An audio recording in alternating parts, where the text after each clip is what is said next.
And we're live. It is. This is our first actual board meeting, because the last time is when we invoked the foundational documents after we worked on them for a few months, and now it's like, well, what are we doing with them? What are we actually doing? I put up way too many events in the event space on the new Game Bee place, you know what I'm saying? The one that's not Facebook or Game Bee projects. And the only option seems to be one-off or weekly till the end of time.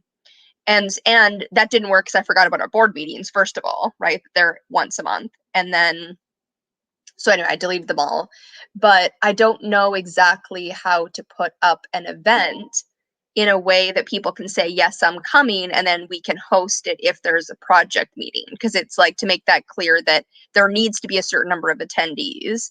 I mean, I'm okay with one attendee as long as it's someone who's actually going to show up and talk about their project. And if it's only one, the chance of them actually showing up is much more diminished than if there's two.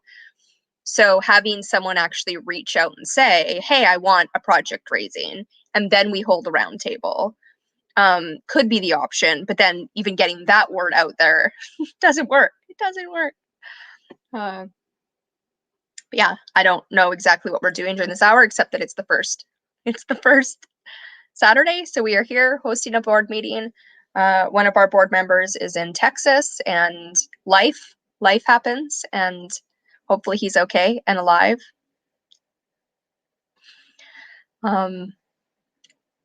Yeah. I mean, we can just talk about technology and what's up with our projects. Just hold a round table unless other people come. It's like, I mean, Project of Projects has become.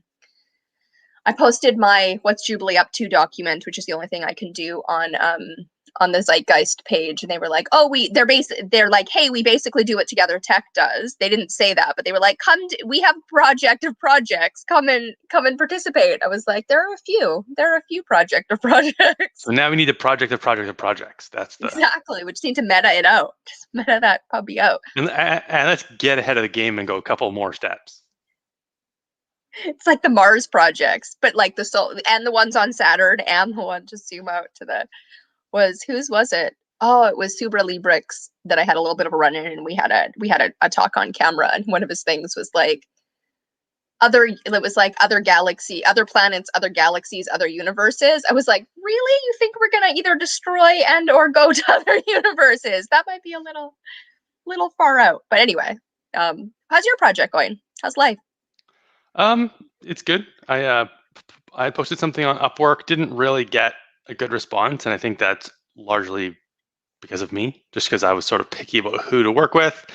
And then I got someone that like was sort of interesting, but then I was thinking about what I would actually have them work on, and I'm like, oh, I probably need like some version of the prototype actually online to really start doing the content, because otherwise I'm generating traffic for what?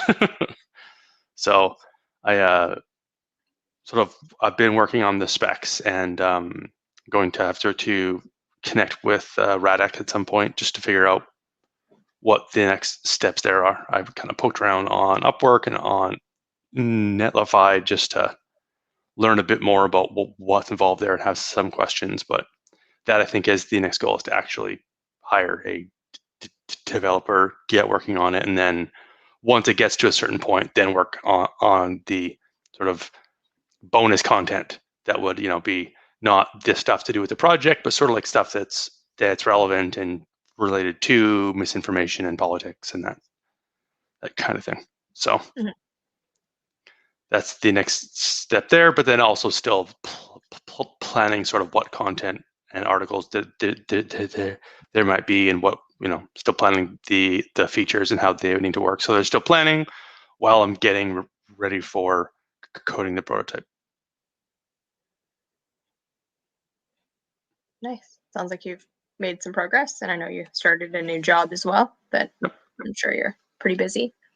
Yep. I'm trying to do the opposite of like, okay, I don't need to start any new fires. I only need to like have patience in peer coaching and allow the next thing to unfold. But I just read this article by NPR that's like how other cultures raise unselfish children.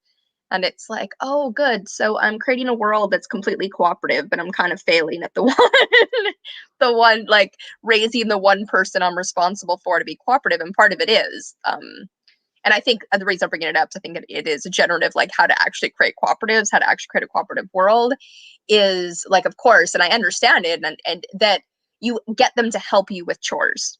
You get them to help, and so they did this experiment. I haven't read the whole article, but they went, I think, around the world, and they had like a little paper with a grocery store on it, and they had siblings that were 6 and 10 have worked together to find the route through, and so they just watched the interaction between the two, and if the older sibling helped the younger sibling, and if the younger sibling wasn't helped, they ended up like going under the table and basically like turning off. And it's like, if your 3, 4, 5-year-old comes and tries to help you with chores, to let them help you with chores. And in fact, most cultures that have more cooperative people have an average of um, 3 to 4 asks per small child per hour.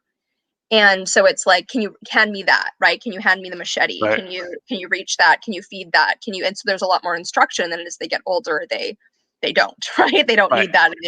They pick it up naturally. And there is that natural tendency in that really young age. But with my illness, it's like it always, and both my illness, my chronic fatigue is the biggest one, but also just autism and sensory overload. It's overload. It kind of is sensory overload. That it's like it's I have to be able to do it alone. Like if I have to cook if we're cooking together, I'm going to cook once every 3 weeks and have to recover from it. Whereas if Right. it's so it's like how to figure out ways to like bring that in and honor that maybe mine does become selfish and self-entitled, and it's the, okay, it's the one that does, but at the same time, I think she's in that age group where she just helped me make her own bed, and I cleaned her room this morning, and Right. it was like I cleaned her room thoroughly and then read this article and was like, yeah, this is going well. But how to, because if I think there's something in that for adults as well, that like how do we help people instead of like, here's what you do this and be self-sufficient, or do it all on your own. And I still feel like I'm doing most of it all on my own. Like if I had another parent, they could be cooking with her, right? Right. Well, I can't, and I could do the part that's like, okay, I can clean up by myself. But because it's just the two of us, it's anyway, it's like figuring that piece out.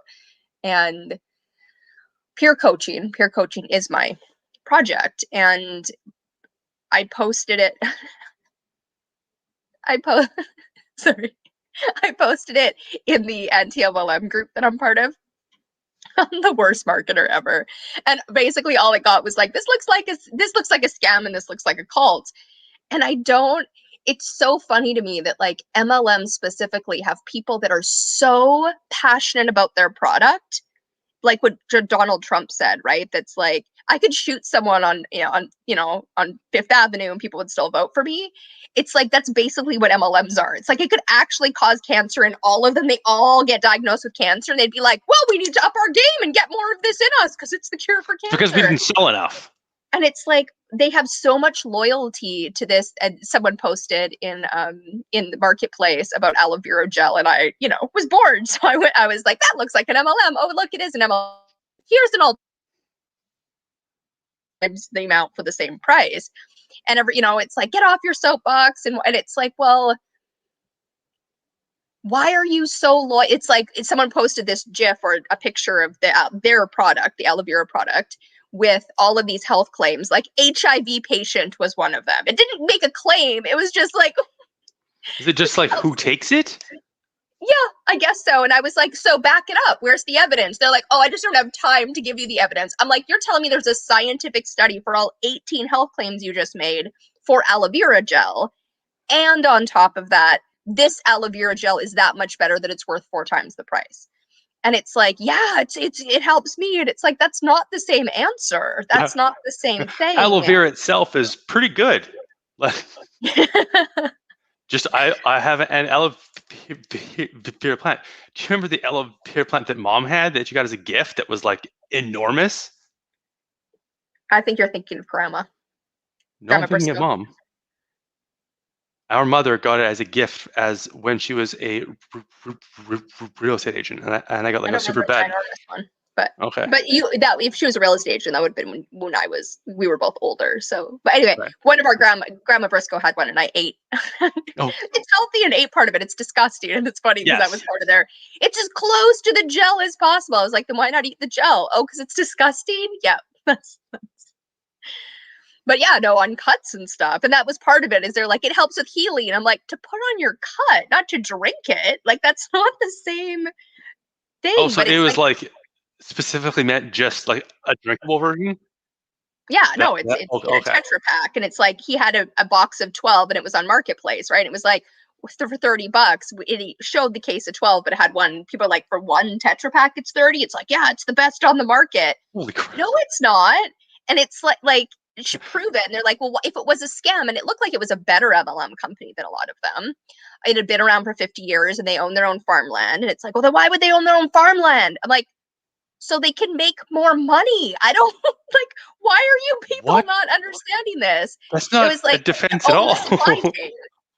Yeah. And the video was like, well, so that we can get it to you for cheaper. Then why is it 4 times the price if you own the land? And like, it doesn't make sense. And yet people are so loyal to it that, and then anyway, so I posted a little bit about the peer coaching in the MLM, in the anti-MLM space, because I was like, I feel a little guilty that I came up with a way to get a bunch of people paid. And, this thing that I think is powerful and it's going to be very huge. But it's like, so I wanted to kind of offer it there. But unlike my friends and family who can come on at any point they want to, because I know they're real human beings, it's like, this is a one-time offer. And I was going to hold a 6-week course, the same 6-week course, but just with them, right? Let's see if it works. Let's see. And let's give them the pitch at the end and tell them what it's about. But they all wanted the math. I was like, well, I'm not going to give you the math. Like, it's world saving. I'm not going to like give it to you on a Yeah. Facebook thread. I'm And just, math, I think, is a bit different than the science, because like as long as you explained you do this and they do that, they can figure out the math themselves. Science isn't like that. You're like, yeah, there's a lot more to providing the science and the study and all the stuff that came out of that. yeah, no. This is, I mean, the thing I'm doing is like the part that, I'm insane. I know how to dismantle capitalism and create a world that works for everyone for years. And it's like, great, then do it. Or great, then tell us how. And it's like, well, I can't do that part of it, but I can just do it.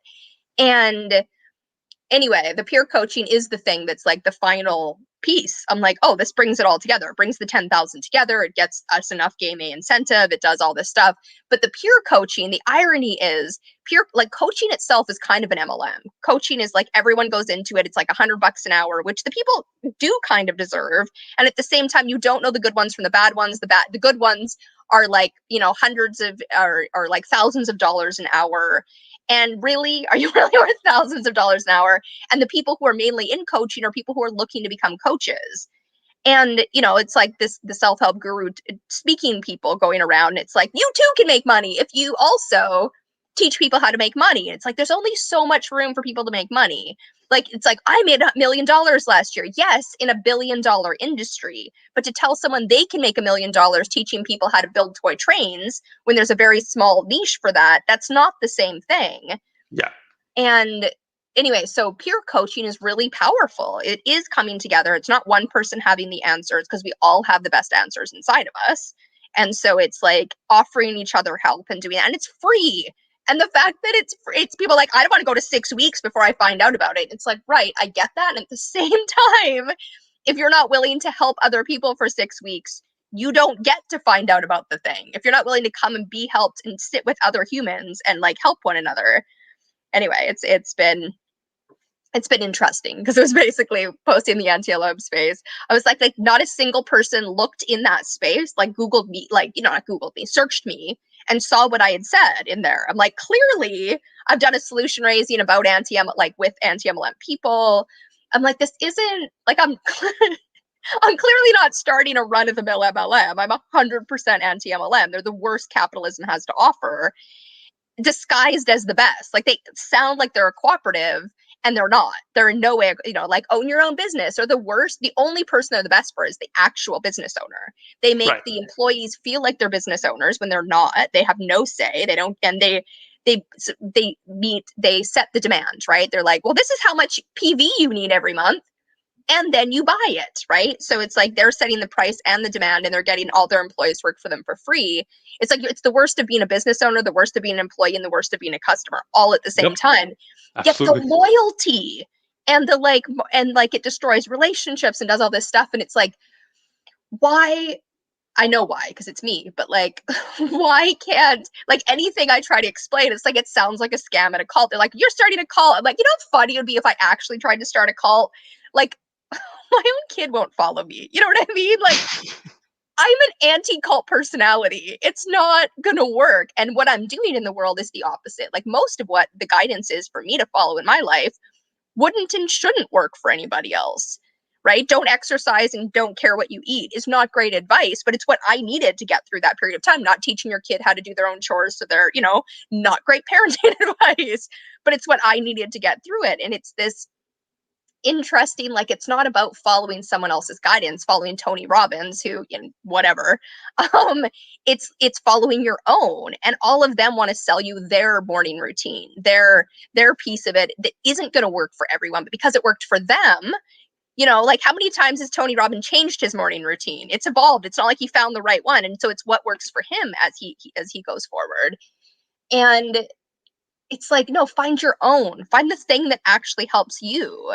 I mean, I literally wear whatever, whatever clothes I can throw on. I go for a walk in nature and sing to myself. I look like a crazy person. Everyone, I skip when I want to. And, like, that doesn't look good to the outside world. I wouldn't suggest other people do that exact thing, because that would be weird. Then we would look like we're in a cult, right? It's only okay because it's my thing. It's like it brings it makes me feel happy. And anyway, it's been a fun couple of weeks. I'm like, okay, have patience with this thing and just let it unfold. We started our round 2. There's only 3 of us in it, which is a completely different dynamic than the 6 of us who did it last time, who were all Game B people. And these people aren't Game B people. It's Daniel, actually, who my friend Okay. Daniel, and one of my friends from co-housing. And it's local people. It's local people that I actually know. And it's like, oh, this is a different dynamic. Yeah, peer coaching can work for absolutely everyone. It's a way to have life coaching in your life without the price tag and without the guru and without the, it's like, you have the best solutions for yourself. And then as we build capacity together, as we actually improve our health, our time, our resources, you have more to give, whatever you want to give to, right? Not now you have to give it to this. It's like, no, now you have more capacity for your kids, for your spouse, for everyone. And yet, because it's free, where's the scam? It's like, well, there isn't one. Come do it if you want to. If you don't want to, if it's not gonna, like, it's just, Yeah. it's Yeah. funny. No, there's it. It's tough because there is this. I mean, especially in the LM space or the anti-LM space, sort of that culture of mistrust, and especially now with okay, but that sounds too good to true. What's the scam? I know. Like if anything is free or cheap, you're like, all right, I don't trust this, because most of us have seen it, right? Like the first time for an MLM, you're like, hey, here's this, here's it's cheaper, it's this or it's that, and then after that, it's $17 trillion per gram. You're like, yeah, I'm gonna say no to that. And it's like all of, I mean, our family has been through some MLMs. And even now, I think some of the people in our family think that, like, the vitamins that they used to buy were the best quality. No, they weren't, or they wouldn't be sold in an MLM. I can basically, like, blank state that, because they have to mark it up and they have to use free labor and other people's connections to sell them. If they were the best, you could give someone a free sample and Well, they would come to be back. clear, it's not that, like, the quality of the product and how they choose to sell it are commonly not there, right? They choose to use free labor because that's the best profit, right? Oh Like yeah, they don't have yeah. to pay staff. Their But my staff are point is also if you're their going to do forced that for customers. Like, employees, you're also going to do that for your product, right? You're not going to have, like, if you're going to pay your employees that little because it's going to give you a profit edge, you're also going to do that with your product. But it's always like, no, but we tested right. it. But we give back. It's like, great. Do you give back to the Red Cross, which isn't the best place to give, but at least it's a place that's not related to you? Or do you have your own version of a charity? They always have their own version, Right. right? It's like, okay, how much actually goes to the person? One of the MLMs had their charity at the top of their MLM, So everyone that got to pay, I was like, that's actually pretty ingenious, but it should be a charity that's not yours, right? That's Yeah. like, well, tiny fraction actually goes to this. Anyway, Yeah. And it's interesting. that part, like all those things cause more damage than just the direct scam, right? Like something like, oh, we're going to have our charity at the top and we're going to do that, causes way more damage than just that one time. Because, like, when I first sort of heard about how many charities were scams and how many of them, spent 99% on parties and wages and bonuses, now I don't trust any charities. Now, Yeah. like anytime somebody asks me for money to something, I say no, not because I don't care about that cause, because I don't believe you. I don't believe the person like when a restaurant is like, "Do you want to donate money to this?" Not through you. Yeah. If I want to donate, I'll donate, but I Yeah. don't try. And I'll go and do the research on that thing. And I mean, I usually just don't end up doing that, and instead work on my project, which I think is a better use of Yeah. time and energy. Partially because that's one of the problems that I hope to solve. Is that okay? Here's all the charities. Here's what we know about them and how much they actually give, Yeah. and how sketchy their board is, and anything else. I mean, I would rather, I mean, it's in the same ballpark. It's like a solution raising.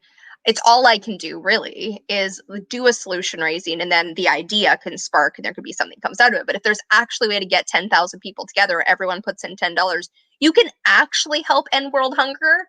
Now, are you going to end world hunger with $100,000? No, of course not. But you could way more drastically improve it than all of the work that's being done currently with all of the charities that have billions of dollars, because it's like really grassroots, and yet people are like, no, to the other. It's like, why are we both, we want someone else to solve our problems. All of the trust has been eroded, so we can't actually trust the governments, we can't actually trust science, we can't actually trust any of it. And yet it's all we have. It's like, well, someone else has to because it's overwhelming, and we can't. It's like, well, we can do any of it and all of it. We just need enough people who care, and there are enough people who care. That's why there's billions of dollars in charity. And yet it's like, and then they like, the person is like, oh no, they've paid for me to go on trips. I was like, no, you're the base of the pyramid paid for you to go on trips. The Right. base of the pyramid is that's why they have these big huge festivals. It wasn't out of the goodness of the top person's heart. It's like, I want to help you out, and how it's like, that's not what Yeah. happened. I want to show off 10 of you that you're living this lifestyle, even though there's a million people who are directly paying for that. Yeah. And then all the positive cult thinking of like, well, if you just think hard enough, if you just positively motivate yourself, you'll also be at the top. It's like, that's not how math works. Yeah. And if you were going to spend that effort and time and money, why don't you spend it on something else that you directly make the money off of? Yes. Yeah. And that's like a lot of their charity is like, I own my own business, buy my product, and I will donate the little bit of money I get to breast cancer, to feed the children, and it's like, why don't I just, instead of buying your shitty product for $30, just give that $30 to the charity? Yeah. Or And give them everyone's better off $3. except the MLM. Yeah, exactly. Well, and they give such a small amount to the charity. You're like, wait, so I'm buying your overpriced item so that you can give 1% to charity. Why don't I just give 10% of the product price to the charity directly, and then go and buy the way better priced item? And then I save money, the charity gets more money, and I'm not paying into a scam. Because Hey, you're not helping their small business, but they're not really a small business, right? It's like people with Amazon stores and stuff. And it's funny because I have this weird karma thing that happens to me, which I know I've talked about before, of like when I'm judgmental against somebody, I get that thing. With both of our parents, I got the thing I was most judgmental for in them.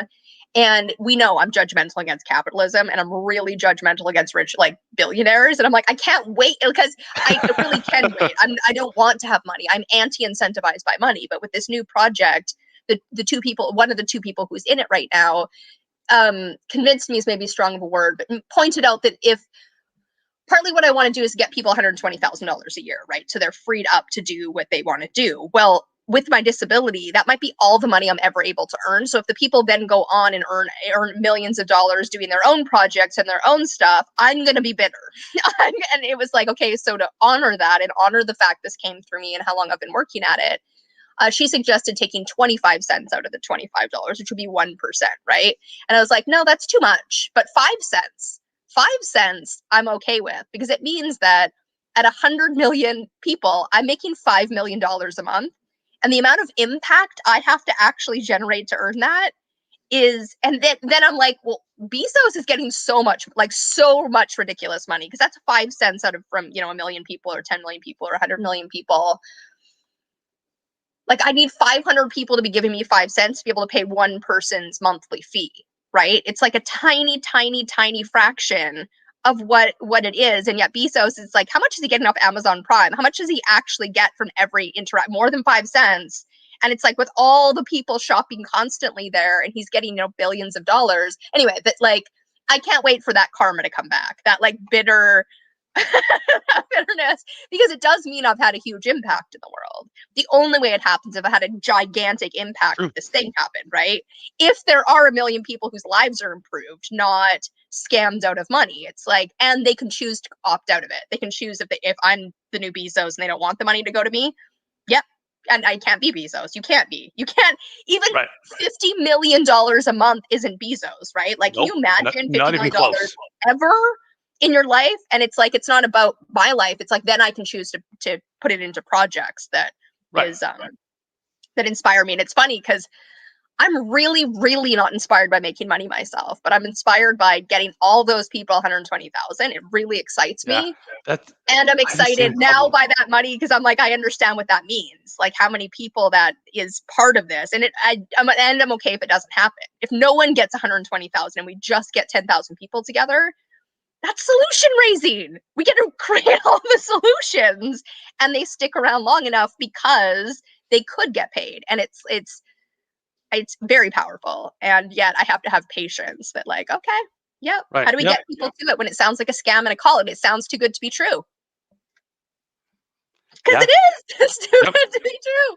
But, like, right, you go to the people who already believe in humanity, the people who already have their projects and already want to, like, they're the people who we want to retire anyway. Retiring is the wrong word. We came up with a new word for it that I can't think of the word of. Fundamental freedom? No, essential freedom income is what we're, instead of UBI, because it's definitely more than basic. But it's not a huge amount, right? It's not $120,000 a year is a good income that takes stress off of you as a family of two, like a double parent family, right? Or a double adult family. It takes stress off of both of you. You can both not work with $120,000 a year and live okay. Yeah. And in Vancouver even. And it's not, and you would still, you know what I mean? If you loved your job, you would still work it. Right. But you wouldn't if you wasn't something you enjoyed. And that's the point, is it's not, and then what do you have to do for that money? You don't. You already earned it over and over and over again. And that's where it's like, all the people, what are your feelings on cryptocurrency? I love how we're just having a conversation for the hour. This is how this goes. Yeah. I mean, I'm mostly for it. I like the freedom part of it.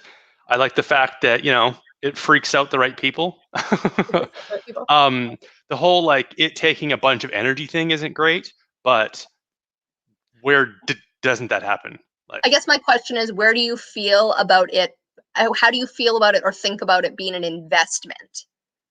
That people like, because they're not mining new stuff. It's just like, this is how we're all going to earn money. I'm like, we're all going to earn money with crypto. Well, but what's weird is they're kind of mining new stuff, but they're mining, like, as far as I know, prime numbers, which is all anybody mines anymore in the digital world, right? Like, cryptocurrency and encryption and all that stuff is, they're like, it's weird because they call it, like, you're crypto mining, and you kind of are. Maybe not creating something, but you're finding something, right? So it's just like mining. It's there. You just have to go find it. Right, but most people who are in it aren't doing that. They're actually just using real tangible fiat currency. They're buying low and selling high. Yeah. And that is, people are like, it's going to go up and up. I'm like, it might. I mean, Bitcoin might go up till the end of time. Could be, but I don't think it will, because I think that there's, like, it's not like, and then there's all these new ones showing up that people are buying into, and it's like, oh, but it's free. So it's like, but it's not free because it's on my phone, and I'm not, if there's 12 out there that are doing that, even if one of them actually succeeds, it's still a 1 in 12 chance, or I need them all on my phone, all draining my power, all draining my time in order to, like, it's Yeah, not, yes, which it's it free, but it's needs not processor free. power. So if you did all 12, then each one would be working at 1/12 the capacity that it would. So there's not actually a Well, reason no, because to. the ones that are out there aren't Bitcoin. They're not mining in that same way. They're really MLMs. They're like weirdly, like you sign up and you get X amount per day or X amount per hour. But they're not mining it, they're just generating it, right? They're just saying, hey, here's your 0.2 per That hour, definitely and then they sounds. change it I over think later. almost certainly it's using your phone because otherwise it's just a hey, we're giving away free money. No one does that. Well, no, because because it's crypto. So if you get 10 million people doing, and then this becomes the new currency, then we all have wallets that are worth something. And if you signed up 10 friends and get a fraction of what they're MLMs, but it's MLM in a way that's I like, see what I okay, well, mean. there's no So actual product. it's sort of If like they succeed, the we all drug dealer, succeed. the first hit's free, but in this case, you're like, not enough people are doing this drug. I need to get this to be the new party drug, so let's Yeah. give out the first couple batches for free. Okay, Yeah. I got you. And so, but there's dozens doing that. So therefore it's like, well, and they take years and years to see if they're actually worth anything. And because they're all doing it, the chance that any of them are worth it is next to zero. Yeah, And then the fact that they're MLMs hurts them even more because it's like, right, I sign you up and I get a tiny piece of yours. And therefore, but what we need is the base to want to do it. And there's no incentive for the base to make this currency actually functional. yeah, So it's like only anyway, it like ruins itself, but it's like, yeah, it's enough because totally. it's free that Yeah, like that people people are want to going. do it and people get people involved, but it's like, guys, no, it's not Yeah. going to work. Well, But and the there's thing one with that might, right? Bitcoin One is might it's work and like most people are there's like, actually work involved, right? You actually have to mine for it, so like there is some value there, and like in Bitcoin, yeah. yeah, but like yeah, And if I you're think just Ethereum. giving it out for free, then who cares? Right, but except that then you go and get all your friends and family to sign up because this is the thing, and then I get a piece of yours, and if I get this many people, and then it's like it's like 20 cents an hour, and then it goes down after a certain number of people sign up. Okay, and then so you're incentivized to sign up at the beginning, but you're not incentivized to sign up at Yeah, the end, which is when you need people to sign up to actually use it, and then if you're yeah. not able to I exchange it for think real money. with Bitcoin, because people put in work, they're not like they aren't going to give away their Bitcoins for free, and so there is that inherent value. But whereas if you didn't do anything to earn your free crypto, you aren't there isn't an implied price. You could sell it all for a cent, and you technically made a profit because it didn't cost you anything. But then, like, yeah, it's like so we're going to start a pre-inflated currency. That sounds Yep. fantastic. Yeah, The base doesn't want exactly, right. but it's like people don't. I mean, I got the guy who wants to buy all the property, and I got in an argument with him. And then he posted the most anti-Semitic thing I've ever seen, and I was like, I'm done. I'm done talking to you. I even took a screenshot of it. It was like, you know how like you can see people comment in groups if the group's public. Yeah, It was something in that was so horrific. I was like, I don't need to have a conversation with you. I don't need to point out why buying property is not the solution, why a workers co-op isn't the solution, and why you as a human being don't actually know how to do this. I have learned what I need to learn, and I'm good with it. Because there's just all these like little broken things, but it like he wants to buy things on a moon cycle. He wants to make decisions on a moon cycle. He doesn't want to carry money over from one month to the other until everyone finally was okay. like, why aren't we carrying over I remember money? you told me about that. Yeah, like we're trying to like start the like micro donations, but then like you have to spend it every month. You're like, so what do you do in the first while? Like, why not Yeah, just so hold on to it? now they're holding it until they have enough to buy the first piece of land, but now they don't have like I was like, so I because he paid for me to join for 6 months. I was like, cool, I guess we'll be figuring out governance for 6 months to choose where this money is spent. That's Yeah, cool. That's something to do. yeah. And yet now that it's rolling over, there's no like he's like he has a poll that was like anyone can propose anything. I think it's because I had proposed that this is what we should do, and then it got deleted. I don't. He says he didn't delete it. I think Facebook actually deleted it. Like I was like, what's quorum? What's a proposal? How do we propose? How do we discuss? How do we do basically fucking anything? Like what are you talking about? And he was like, anyway, it got deleted. But so he put a poll up that was like I think it's, oh, sorry, my proposal was, so January, you wait till the end of the month, because he was also, while we were still trying to roll it over, money was still coming in. And it's like, what do we want to spend this on? Well, we don't even know how much it is yet. And then we have to all spend it all in the same month. This doesn't make sense. I was like, so January, you wait till the 31st, let's say it's $100. Then you have during the month of February, you have proposals coming in for, let's say, the first week. Then you have discussions for the second week. Then you vote in the third week, and you have the final in the fourth week. And then you actually carry that out in March. And you know what I mean? They roll over. So then in March, you're doing that for February and so on. So people would know to come to this 20-person group where I think maybe 3 people are paying. They'd know when to vote, right? They would know when to come and have a discussion. Right. And anyway, so his poll was like, I don't think we should, it was something like, anyone can make a proposal, but I think we should make proposals as they come up. And then there was like there was no question, no secondary proposal, no. And I was like, this isn't a poll. Like, you didn't ask a question. You didn't propose anything. You didn't. How correct am I? Sense. Very super. I love you. Hey. And it's like the moon cycle. I mean, biodynamic farming is really cool. It happens on a moon cycle. There's like weird voodoo involved. The food tastes really good. I'm not against the moon cycle. I think the moon cycle is a very powerful force in nature. But our financial stuff doesn't run on a moon cycle. Right? Like if you're taking it from a credit card, how does that work? On the full moon, I need it to come off my credit card. Okay, so then, and it's like right now the moon is closer to the end of the month. But that's not always the case. Sometimes it's going to be on the 4th. Sometimes it's going to be 2 in the same month. Like, what? And it's like, there's no reason to do. I just thought it'd be cool. Like, he proposes things without realizing he's the fascist dictator. And he like wants a like democratic, competent democracy. I'm like, who decides on competency? Because you're not competent. Right. And it's like, that scares the fuck out of me that you think that he wants worker cooperatives. And I love worker cooperatives, but they're not the solution, because then I'm like, what? It's one step better, but still not a solution. One step. And it's like, so he thinks what I'm doing. And one of the people, I was like, I really want to have a conversation because I don't understand. They see a user cooperative as green capitalism because it just drives down price. And I'm like, but it doesn't drive down price. I think it does if you don't manage it properly, right? Like your story about Mech, I like still like, that's so interesting, where they just let them free reign. Hey, what do you want out of a product? I want all these things. Great. And then they go and build it. So who wants it? Ooh, that's too expensive. Right. Yeah, so that's what I mean. They didn't drive down the price because they were like, they didn't buy it at the price they said it at. But that's I guess the point is, if you give them full control, like you'll end up skewing for one or the other. Sort of like what you say, where in a utopia, you maximize on one aspect. And it's the same thing. Mech wasn't worried about the price. They just said, we're going to make the really high quality stuff. And they asked the questions, not taking the full thing into account, being like, that's great, you want all this. Will you pay for it?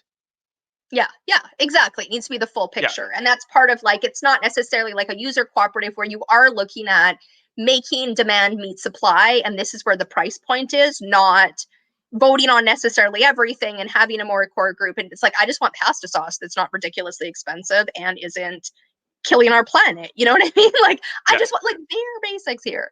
But like worker cooperatives, it's like, I don't understand why people think they're the solution, because it's like, okay, so we're all in a worker cooperative now. We're still competing against each other. So who sets the price? The worker unit? Yeah. Because the consumer's the one who decides if they buy it. Yep. So and you're still going to end up with massive inequality, because like if it's a worker cooperative, well, tech companies who like everybody's going to want to work at a tech company because those are so scalable that like, you know, the Googles, the Facebooks, so like they wouldn't be as big and they would just be raking in, you know, so it's again, one step better where, okay, instead of having a bunch of like, you know, people with hundreds of billions of dollars, you have more people with, you know, $25 billion. Okay, but that's still no, and that's part, like, he's like, well, you're still like an employer, and that's horrible. Like, don't be an and it's like, right, but you're trying to buy up land. You're a landlord without having, like, it's like you have to pay taxes. This is the problem with buying land. It's not that it's not a powerful thing to do, but it's not the first step, because it's like you're under a jurisdiction. Right. Like what we're doing with TogetherTec, what I'm doing with Peer Coach, what we're doing with stuff, it's like, it's already global. So good luck shutting, you know what I mean? Like, we're going to assassinate all of us? You're going to like really, technology's already global. So if it doesn't work in one jurisdiction, you can just move it to another one. You can't do that with land. They can just increase the taxes. They can just tell you that it's been rezoned and you can't grow what you want to grow there. Yep. You can't do what you want to do You can there. just And you use have very eminent little domain say and be unless like, you go actually, back no, to it's the ours law. again. Sorry? I said that, and it, in a lot of areas, they can just use, I guess, eminent domain is Yeah. called, and Yeah. they're just like, yeah, it's ours again. Thanks for that money. It's just ours. Yeah. And so it's like land. And then he doesn't want to do anything with the land, but he wants to buy up all the land.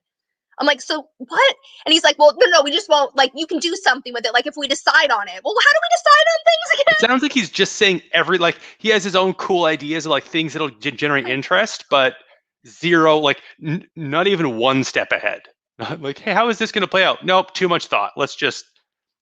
The thing that I guess confuses me is But he what are thinks he has all people? of the answers. I mean, I think I have all the answers, and I know I don't know how to explain it, so I don't expect people to follow my answers. He's like, trust me like I'm a god, but there's going to be competent democracy, but I'm not competent in science or economics or human Yeah. nature. And Or what happens if the competent democracy deposes him? well, he doesn't look, he's not looking to be the competent one. But in this, right? But like, I'm like, I can, so many holes, so many holes that it's like the fact you don't want to hold the contingency fund over to the next month. What about taxes? What about when you get sued because someone falls and hurts themselves on the land? It's like, well, we're not going to kick people off the land. So, okay. Or animals, right? Okay. What constitutes an animal? Can we cut down a tree? Yeah. And what if It's a like, bunch it's of just too bears move in utopian. and You it's gotta land fuck it next to a over. city? Like, to your point, there's going to be things that you'll be liable for. And that, yeah. And Yeah, no, it just I doesn't guess make sense. I'm also not sure why somebody would ever buy into it. Like, without knowing what the projects were, that to me would be one of the first things you need to figure out is the like, okay, here's Yeah, a it will laundry not happen. list of projects, and when you donate money, you get a vote towards where that goes, so that like, oh, that's a cool project. If we're going towards that, yeah, I put money towards that. But just to like, I'm just going to throw money in a pile and hope that it gets used properly, and maybe at some point I'll be able to vote on somehow how the money's kind of used. Yeah, with this one person who says there's going to be democracy, but really he works as a fascist dictator. Like, you're not even like, even your proposals, even if you had a good proposal written, it was like vote yes or vote no, you still wrote the proposal, right? Like, you still chose the wording. Like, think about how much Right. time we spent going over the collective foundational documents and picking the right sound of words. And, like, it's like to have a consensus. And you can only kind of do that in a small group. And this is what I said to him I was like, I don't think your thing is a solution. But if 10,000 people did see what I don't see and they put in $10 a month, then I could see it be, you know what I mean? Then it's $100,000 a month. Then it's viable. And he's like, well, you're not coming in now. You're not invited then. I'm like, why would I, like, you give me no incentive to be involved then versus then. Yeah. There's no reason to It's get involved now when it's based all the list. entirely on FOMO. Like, that's the whole thing. It's just come in now or never. Okay, never. Gotcha. Never, exactly. That was already my plan. So Yeah, you didn't. And it's and they like, what paid do for you the first offer? 6 months. It's like, No. a better world that I'm in, like, without ever laying out the foundation. He's like, he has other plans besides the buying land. But I'm like, but if that's step one, it's way broken. I don't understand. It's like, and then worker cooperatives, beyond being just not the solution, they're also ableist as fuck. Like, it's like, what about people who can't work? That's the only way I get a say in my life, in the world, is if I work. What happens what if I can work 5 hours a week? What if I work at 10 different places for 5 hours a week? I now get to Yeah. vote in 10 different worker spaces. Or no, do I only get 1/5 of a vote? Like, you haven't actually thought out the democracy because you don't understand co-ops. Like, you don't know what that means. And so anyway, it's both. I have enjoyed having these interactions with him because I learned a lot from my project. Right. And that was one of the things, because he got really triggered where I was like, your project's broken. I don't know why that triggered him, but he's like, you're broken. I'm like, well, I actually am broken, but that's beside the point. Like, I didn't say you were broken. I said your project was broken, and now you're just ad hominem, whatever that verb is. It's not a verb. And it's like, it's like, oh, I want the critique. I'm like, do you actually? Because you seem to not. And I'm like, I'm learning something from I this, so want the I'm critique okay as with long it. as you agree with me. If this is going to hurt you, then tell me and I won't do it. And it's like, he can't say no, stop. And anyway, he just keeps posting asking for, I think, my feedback, but maybe that's egotistical. And it's like, because I was the only one who was interacting with his posts because they did trigger me. And I was like, yep, let's go for it. Now I'm like, no, dude, anti-Semitism, you lost me. I'm done. I'm done. Even if you're Jewish and you wrote that, I'm done.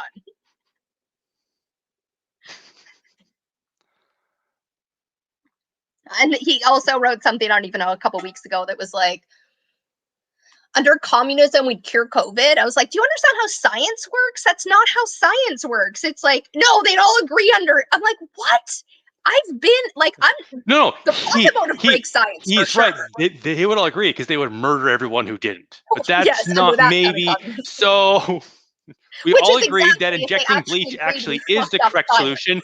No, it's not. Kill him. Okay, now we all agree that injecting bleach is the right solution. It's like, God, I was like, have you ever worked in a lab?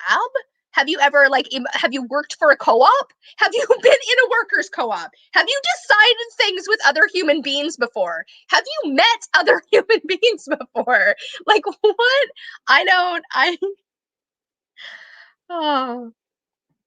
In But this I have board an meeting, unfriended we him and I vent haven't about talked to him someone that about only it. Jubilee has met. The what? I said, in this board meeting, we just vent about someone that only Jubilee has met. Oh, there's a lot of people, and he's not even part of Game B, but he's got a lot of like people who and it's where like he does have a few people who think he has the solution. I'm like, how? I don't understand. Confidence. That takes you so far.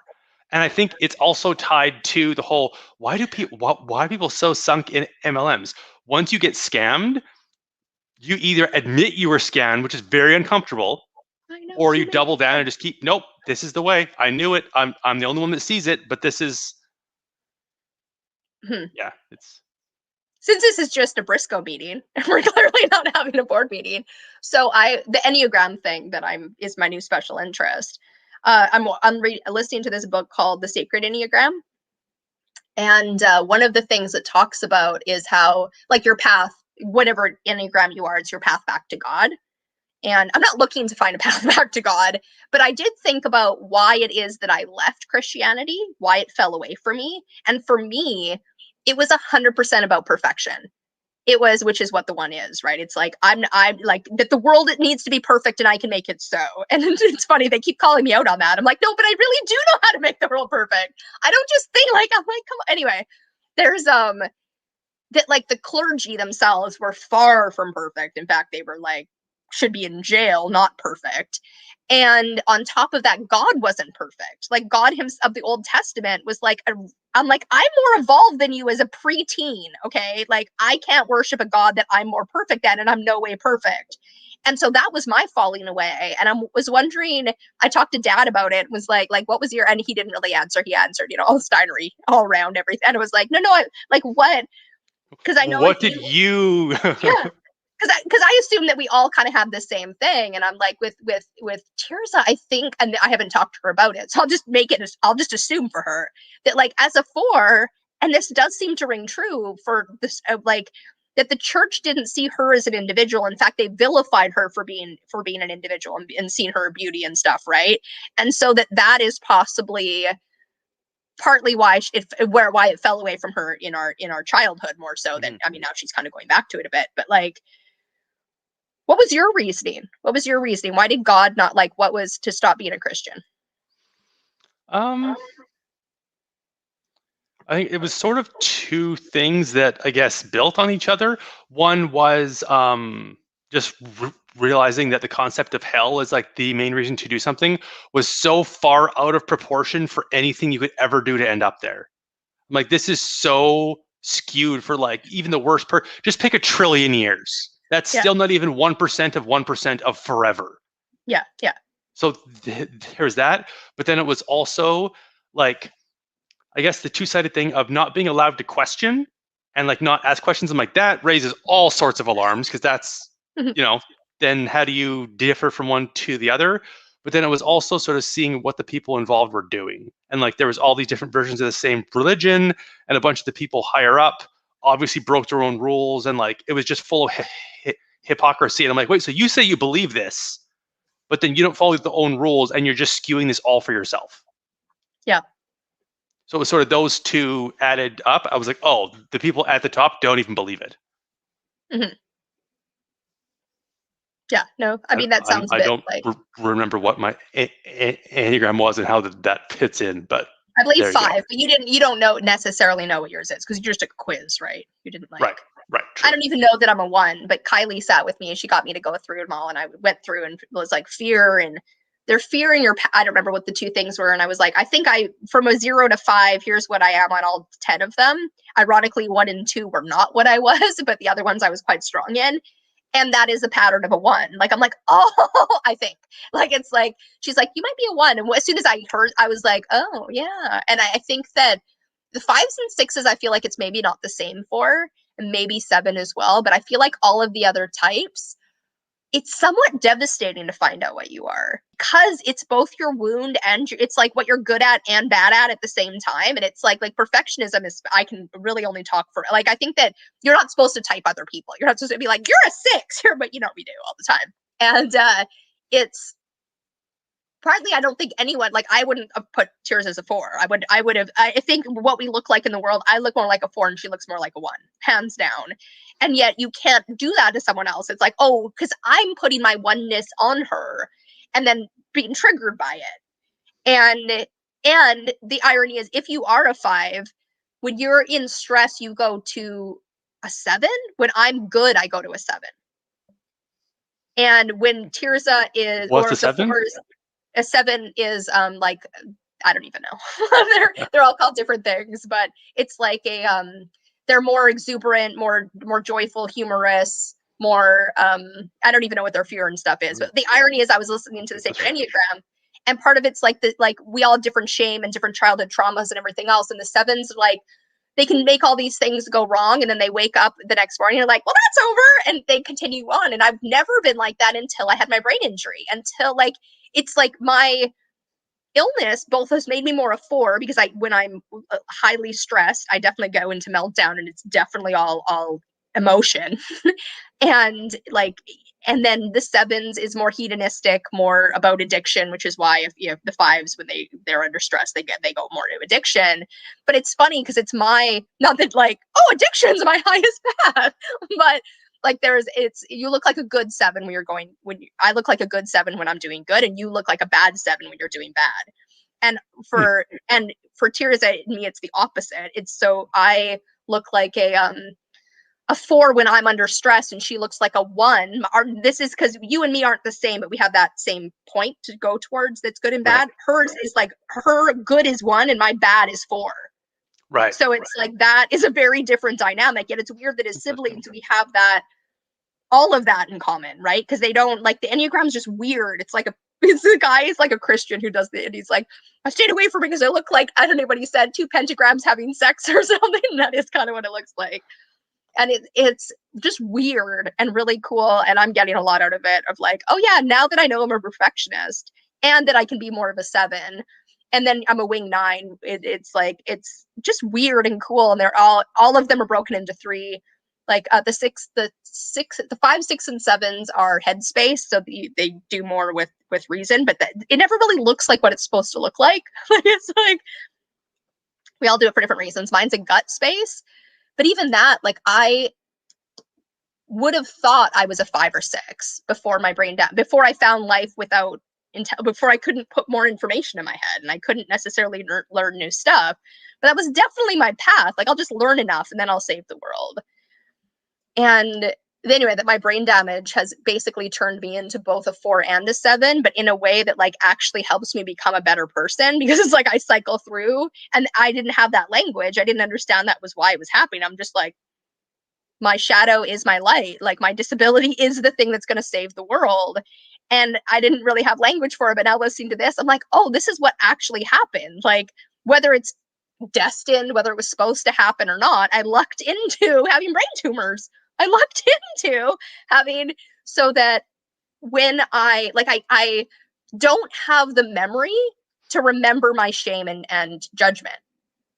to be, you know what I mean, to make myself, and because I know how to save the world, I give myself a lot more props of like, yeah, well, you know, like something's coming out of it, and not everyone's going to have that. So it's like that can't be the one's path. The one's path can't be you actually know how to perfect the world. You actually have to come to grips with like that's not your job. I'm like, but it is my job. But it's not. It's really not my job. It's my job to perfect myself and to realize the world's kind of already perfect and allow it to be what it is. But by doing that, I'm gonna make it perfect. Like it's just all kinds of like I just have to keep turning off the book and being like, "Fuck you! How dare you?" Well, that's probably a good sign. Yeah, exactly. It's like I feel very called out here. I feel very. Yeah, that's interesting. I find that sort of thing quite interesting. Like I found the Myers-Briggs stuff quite interesting. Like to read through sort of the different things, and mine was like because they had like the names for it, and I was the logician, Mhm. and I read through it, and it was like it was weird because maybe like 60% of the time it was bang on, and then in the 40% I'm like nope. But then I was right, like an INTP/INFP, and then Mhm. I went and read the INFP one, and I'm like, oh, that fills in the gaps. Interesting. Yeah, so the Briggs Meyer doesn't do anything for me because I'm so close to the cusp on both of them, on 3 out of the 4 of them, that I change throughout, and so I'm not one permanently. And even this Enneagram, part of being the perfectionist is somewhat that I tried to perfect all of them, right? Like other people are like, oh, I just need to get my emotions in check. I'm like, oh God, I need them all. Everything needs to be perfect, which you can't do because you can't do it. But the Myers Briggs is like partly like what it test. Oh, because this guy that you haven't met before was like, our values aren't in alignment. That's why we're in conflict. I was like, where do you see our values not in alignment? And I basically took a values test and it told me where my values were. And so I posted a screenshot of that. And he was like, well, I value communism. I'm like, use just so we're clear. I know. Anyway, he didn't really answer it, but in doing that, I was like, okay, there's a lot of the things that I am, like hedonism was very high, but that's only because of my disability, right? Like, I don't value hedonism. I'm not like everyone should just sit and be lazy all the time and do only what they want to do, but I've been forced to do that, which is the 7, which is like what you have to do as a 7, which is so freaking funny that it's like, oh, okay. And emotions, because my intellect was somewhat diminished, I had to like learn how like the emotional intelligence more and more about like, okay, well, I'm getting angrier and I'm getting more, you know, of these things. And so I have to learn to work with them. And anyway, that a lot of the tests aren't this, like they've changed from my experience with my disabilities and illnesses, and the Briggs Meyer doesn't really speak to me in the way the Enneagram does, partly because it's ancient, partly because it's like this weird, your wings and your cross, like it's just weird. It's like the periodic table, and it's like weird Christian / Sufi voodoo. Like I don't know. And that I'm a perfectionist is also, I'm like, because it's the one thing I figured out. Like when I figured I was autistic or I figured out I was queer, it was because I'm like, how did I not know that for 36 and 38 years? And yet this one's like, I've been it my whole life, but it's less about me figuring I'm a perfectionist and more about me figuring out no one else is. Like I was like, oh, you're all not obsessed with like perfecting all of it. That like you need to be top of mind, body, and spirit. You have to be, you know, like the best parent and the CEO and fix. You know, you all don't need to fix the world. That's not in all of you. Oh, and it was more that and figuring out all the places, because when I know it's like, oh, that's just me wanting around, like I'm just being a 1. Gotcha. It's like I can have humor with it, and that is actually where I got to long before figuring out I was a 1. But now it's like, oh, okay, you guys, none of you need to do that because you're not a 1. I get it. Should we stop our non-board meeting and continue our conversation, not live Sure. on YouTube? All right. I'm not even going to put this one as a board meeting. It'll just be on our That's fair. channel. All All right. right. Bye, YouTube.